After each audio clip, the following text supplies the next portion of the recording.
हा हिंदू मंदिर तोडण्याचा प्रयत्न पण झाला होता।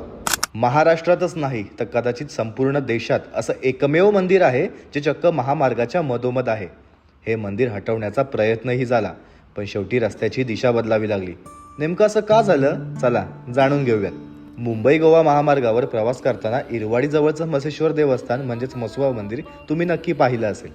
मसोबा हे भगवान शिवाचं उग्र रूप मानलं जातं आणि या ठिकाणाला स्थानिकांमध्ये मोठी श्रद्धा आहे।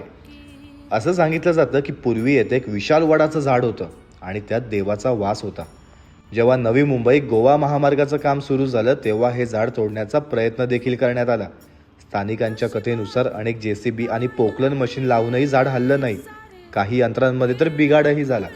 शेवटी कंत्राटदार आणि कामगारांनी मसोबाची माफी मागितली आणि रस्त्याची दिशा बदलून मंदिराच्या बाजूने महामार्ग काढण्यात आला। आजही गावकरी सांगतात की मुंबई गोवा महामार्गावरून जाणारे अनेक ट्रक चालक, ST चालक आणि प्रवासी येथे दर्शन घेऊन पुढे जातात। त्यांची अशी श्रद्धा आहे की मसोबाला हाक देऊन पुढे गेल्यास प्रवास सुखरूप आणि सुरक्षित होतो। बाय द वे, तुम्ही हे मंदिर कधी पाहिलं आहे का? मला कमेंटमध्ये नक्की सांगा। आणि अशाच भन्नाट इतिहास आणि माहितीपूर्व व्हिडिओसाठी आपल्या पेजला फॉलो करायला विसरू नका। देवा मला पावकी